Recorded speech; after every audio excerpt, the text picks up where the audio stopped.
Hola queridos estudiantes, bienvenidos a una nueva semana de cursada.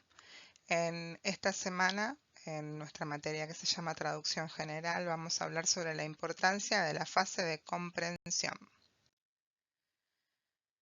Esta semana vamos a analizar la importancia de la fase de comprensión. Para realizar una buena traducción, debemos primero comprender perfectamente el texto original. De ahora en adelante, cada vez que ustedes se encuentren en las siglas TO, hace referencia a texto original. Y cuando nos encontremos con la sigla TM, hablamos del texto meta, que es el producto de nuestra traducción. Cuando un autor escribe un texto, se va a valer de diferentes mecanismos lingüísticos, ya sea léxicos, sintácticos y otros extralingüísticos, como el humor, la ironía, las referencias a la cultura, a otros textos o a situaciones comunicativas, para lograr ese efecto que desea que su texto tenga en el lector.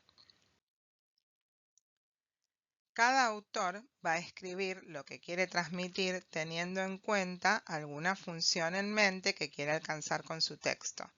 Quizás un autor puede buscar inducir al lector a tener una opinión determinada sobre algún tema.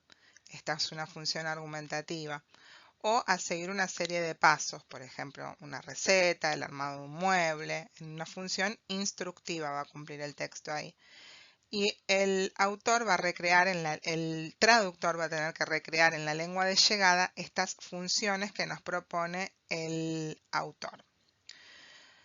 Entonces podríamos pensar, dice el texto, que en un texto puramente informativo, como una noticia de prensa, no hay excesivos mecanismos más allá de los habituales de cohesión y coherencia. Pero rara vez un texto va a cumplir una única función. Detrás de esa función principal suele haber alguna función secundaria subyacente. Por ejemplo, como decíamos antes, un texto informativo puede tener un sesgo que induzca al lector a opinar en una determinada dirección por la forma en que este autor nos presenta la información. Aquí estaríamos ante un texto con una segunda función, que es la argumentativa. Quizás, como dijimos antes, nos quiere decir que sigamos una serie de pasos para realizar algo. Entonces acá estamos hablando de una función operativa o instructiva. Para que el traductor pueda recrear en la lengua de llegada esas funciones que se planteó el autor del texto, debe saber primero cómo las ha construido el autor, y para ello va a tener que analizar a fondo el texto original, en busca de lo que hay más allá de la superficie, lo que el lector habitual no ve.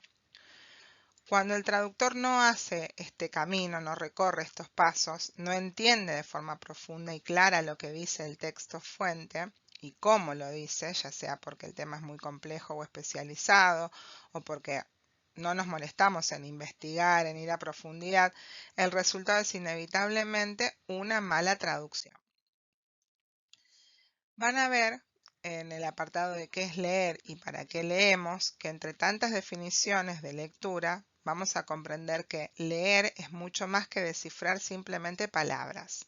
Es un proceso de producción de significados en el que intervienen, entre otros aspectos, las características del texto y la participación activa de un lector. A través de la lectura se da una transacción, una especie de negociación entre el texto y el lector, y este continuamente está reevaluando y reconstruyendo el significado.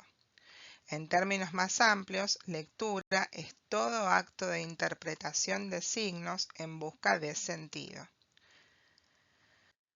En la actualidad, más que definir qué es leer, nos va a importar definir cómo se lee. Nos vamos a concentrar en los tipos de lectura, determinadas por el propósito del lector. La lectura es una práctica a la vez que una experiencia, pero no siempre es la misma, no siempre es igual, aunque siempre sea la misma persona la que lee. Nadie lee igual un cartel en la calle que una guía de estudio, ni leemos igual el texto en un chat que en un correo electrónico del gerente de nuestro trabajo, por ejemplo. Nosotros, en nuestro rol de estudiantes de la carrera, nos vamos a enfrentar a situaciones de lectura con fines de estudio. Pero en otros horarios, por ejemplo en horario de trabajo o en las tareas habituales, también leemos, pero hay que ver cómo y qué leemos y con qué propósitos lo hacemos.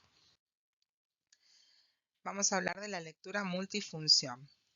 Nos dicen que no siempre leemos de la misma manera ni con el mismo fin. Muchas personas leen solo por leer, para disfrutar de la lectura.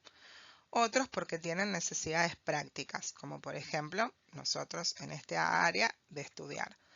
Los propósitos de la lectura pueden ser diferentes porque la lectura no es una actividad única y homogénea. Algunos propósitos comunes de lectura son, por ejemplo, obtener información, disfrutar y entretenernos, escribir, revisar y corregir un texto, propio o ajeno, seguir instrucciones, obtener información general o hacer un resumen, por ejemplo. Pero la tarea del lector traductor va a ser doble. Debemos traspasar el contenido del texto y el sentido de una lengua a otra, del texto original a llegar a un texto meta. García Yebra nos dice que lo que diferencia al lector común del traductor es la intención y la intensidad de la lectura, y afirma que el lector traductor debe ser un lector extraordinario, que trate de acercarse lo más posible a la comprensión total del texto. Para esto va a ser necesaria una lectura. El lector traductor va a tener que comprender el texto no solo meramente por encima, sino que para llegar al proceso de traducción vamos a tener que comprenderlo en su totalidad.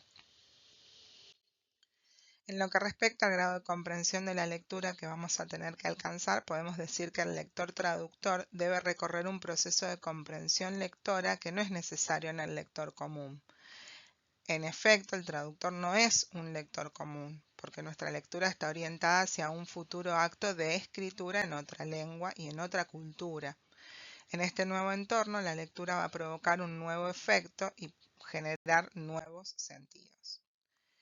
El lector va a realizar su trabajo de construcción de sentido en ausencia del autor, en función de que toda comunicación escrita es comunicación diferida. El lector en el proceso de lectura va a poner en juego lo que ya sabe, interpreta sobre la base de lo que conoce, la ortografía de las palabras, la puntuación, las construcciones sintácticas, etc. Luego van a encontrar material en el material que se habla sobre las etapas y las estrategias de lectura, los elementos paratextuales, la idea principal o skimming y la idea de buscar la información específica en un texto que se denomina scanning. Se comparan estos dos tipos de estrategia de lectura y luego van a hablar el autor va a hablar van a encontrar en el apunte sobre la lectura intensiva y la lectura panorámica. Además van a encontrar en la plataforma un cuestionario para internalizar este texto, la devolución del trabajo práctico de la semana pasada y también se van a encontrar con el trabajo práctico de esta semana y un cuestionario. Bueno, eso es todo por ahora y nos estamos viendo la semana que viene. Les deseo a todos una buena semana de cursada.